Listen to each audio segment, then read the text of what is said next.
نبی پاک علیہ السلام کی تبلیغ کے 3 دور ہیں۔ ایک تو حضور نے اپنے قول سے تبلیغ فرمائی، وہ 40 سال کی عمر سے محبوب نے اعلان فرمایا اور تبلیغ کی، اور ایک نبی پاک صلی اللہ تعالیٰ علیہ وسلم بالواسطہ حضور کی تبلیغ ہے جو آج تک جاری ہے۔ امت کے علماء، مشائخ، مبلغین حضور کے دین کو آگے پھیلا رہے ہیں، تو دراصل یہ بھی تبلیغ رسول پاک علیہ السلام ہی کی تبلیغ۔ اور ایک حضور کی تبلیغ کا دور ہے، حضور کی پیدائش سے لے کر ولادت مبارکہ سے لے کر حضور علیہ السلام کے اعلان نبوت تک۔ اس دوران نبی پاک نے جو تبلیغ فرمائی ہے وہ اپنے کردار سے فرمائی ہے۔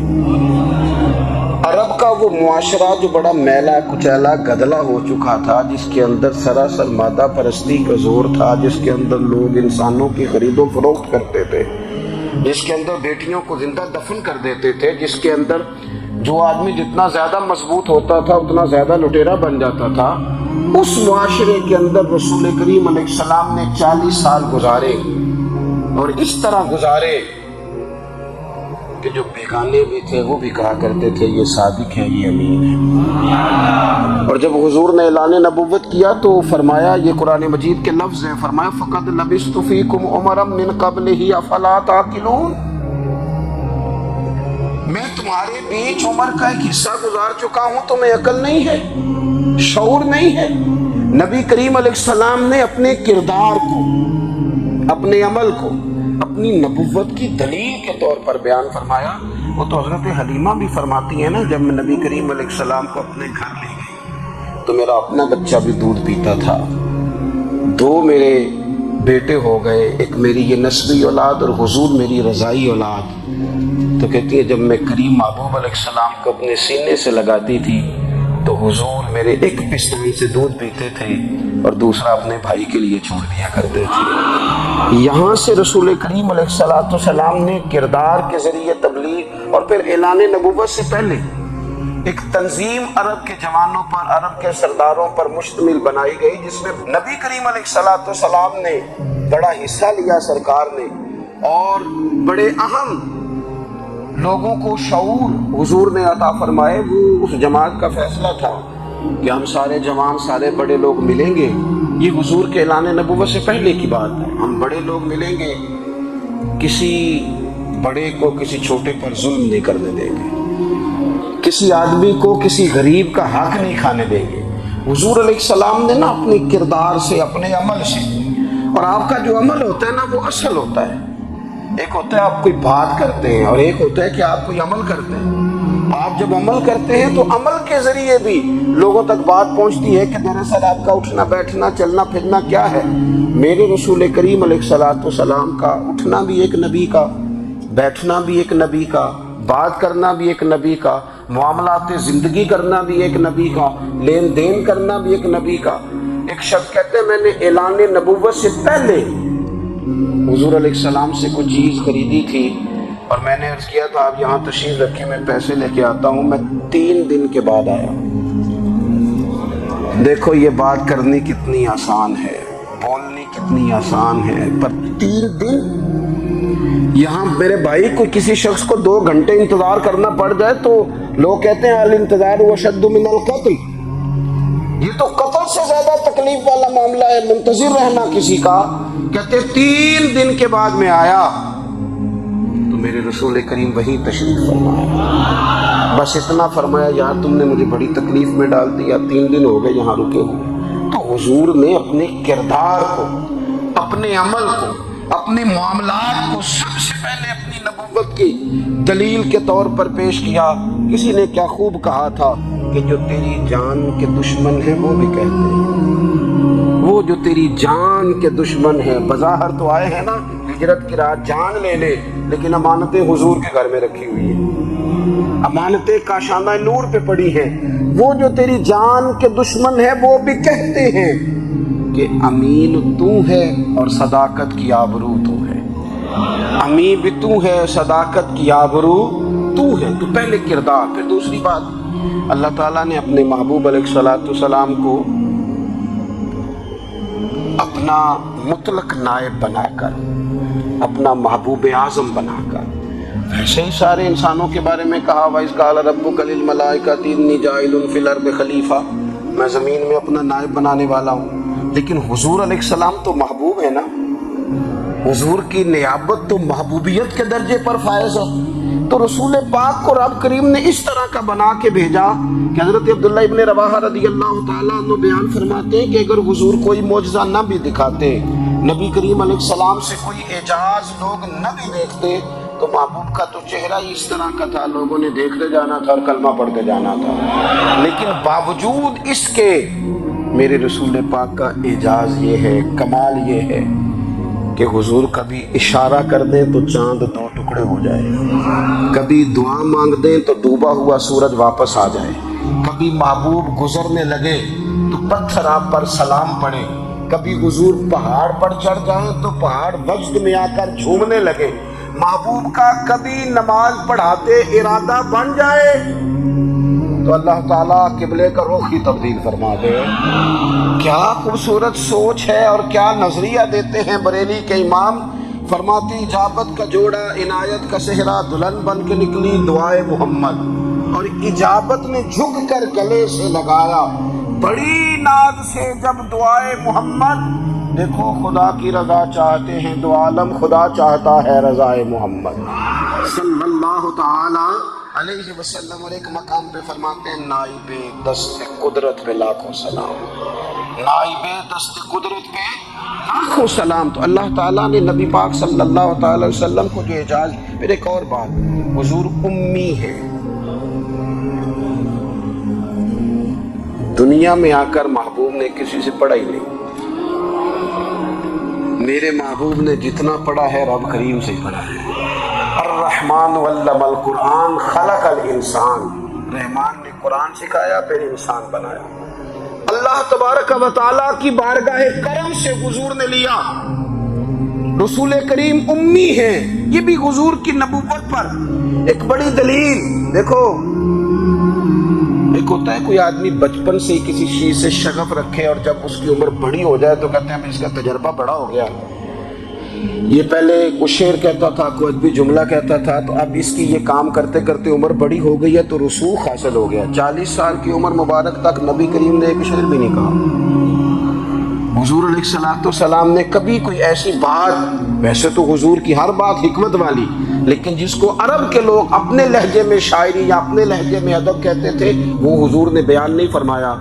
لیکن جب 40 سال کی عمر میں اعلان نبوت کیا تو پھر بڑے بڑے فصیح و بلیغ، بڑے بڑے سیانے طفیل بن عمر کہتے ہیں کہ اس شخص کو بھی میں نے دیکھا جسے بڑا ناز تھا اپنی فصاحت اور بلاغت پر، اور جب وہ حضور کے پاس آیا اور اس نے آ کے کچھ باتیں کی تو محبوب خاموشی سے سنتے رہے، اور جب وہ چپ کر گیا تو میرے کریم نے صرف سورہ فاتحہ پڑھی۔ کبھی اٹھتا تھا، کبھی بیٹھتا تھا، کبھی غور کرتا تھا، کبھی دائیں جاتا تھا، کبھی بائیں جاتا تھا، پھر کہنے لگا بتاؤ نا کلام کس کا ہے؟ فرمایا اس رب کا، اس رب کا، اس رب کا جس کا میں رسول بن کے آیا ہوں۔ نبی کریم صلی اللہ تعالی علیہ وسلم امی ہے، لیکن حضور نے کائنات کے رازوں سے پردے ہٹا دیے، نبی کریم نے جینے کے سلیقے بتا دیے، حضور نے ہر شخص کو اس کے مقصد حیات سے آگاہ کر دیا۔ نبی کریم علیہ السلام نے وہ فلسفہ حیات بیان کیا کہ لوگوں کو صرف جینے میں ہی مزہ نہیں آیا، مرنے میں بھی مزہ آنے لگا۔ لوگ آگے بڑھ بڑھ کے جانیں پیش کرنے لگے، اپنی اولادیں قربان کر، جو فلسفیوں سے کھل نہ سکا اور نکتہ وروں سے حل نہ ہوا، وہ راز ایک طیبہ والے نے بتلا دیا چند اشاروں میں۔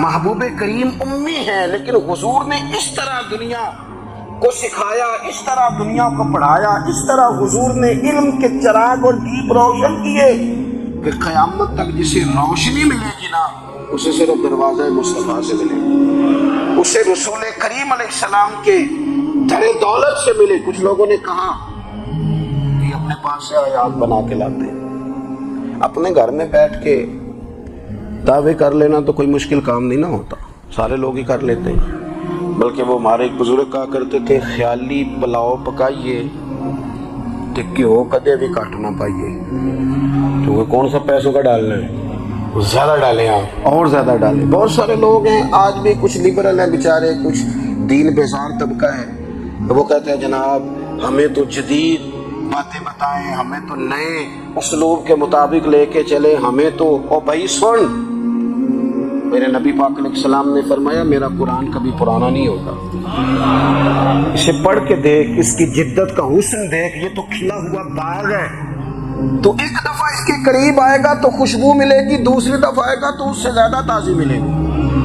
ایک دفعہ پھل کھائے گا تو مزیدار ہوگا اور دوسرا کھائے گا ہو سکتا ہے شکل ملتی جلتی ہو لیکن ذائقہ بڑا نرالا ہوگا.